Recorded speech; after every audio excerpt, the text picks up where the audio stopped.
देखिए ये लाए हैं ना, यहाँ पे डिवाइड देना है आपको 6 से 25 में, बस आ जाएगा, पॉइंट वाला डिवीजन करना है। ठीक है, अब देखिए आपको इतना बेसिक चीज़ें आपको आना चाहिए, ये बेसिक हुआ।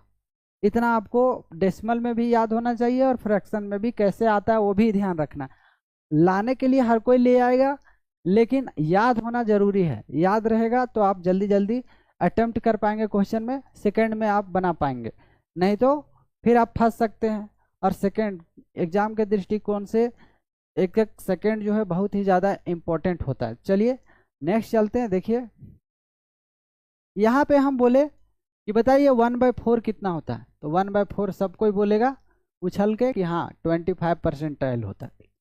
अब बताइए 3/4 कितना होता है, तो हर कोई जानता है कि यहाँ पे 3 से मल्टीप्लाई किए तभी तो ये 3/4 हुआ है, तो इधर भी आपको 3 से मल्टीप्लाई करना है, तो ये आ जाएगा 75%। जो बेसिक चीज़ें हैं वो हम यहाँ लिख दे रहे हैं। बेसिक चीज़ें जैसे 1 से लेकर आपको 30 तक कम से कम टेबल आपको रट ही लेना है। इससे कम कर रहे हैं पहाड़ा, 30 तक नहीं याद कर पा रहे हैं तो दिक्कत में आ जाएंगे, पहला पॉइंट। दूसरा पॉइंट है 1 से लेकर 50 तक जो है वो वर्ग याद करना है, मतलब फिंगर टिप्स पे स्क्वायर याद कर ही लेना है। और 1 से लेकर 25 तक घन याद करना है, मतलब क्यूब याद करना है। ठीक है, चलिए ये तो बेसिक चीज़ है, ये तीनों चीज़ आपको आना ही चाहिए।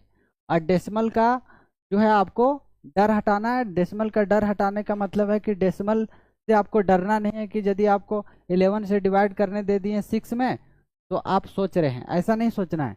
जैसे 0.0 आ जाएगा तो 11 5 जो कितना हुआ 55, ये हो जाएगा 5, फिर से पॉइंट के बदले 0 आ जाएगा, 4 बार में 44 आ जाएगा, तो ये 6 बचेगा, फिर से पॉइंट के बदले 0 आ जाएगा, 11 5 55 हो जाएगा।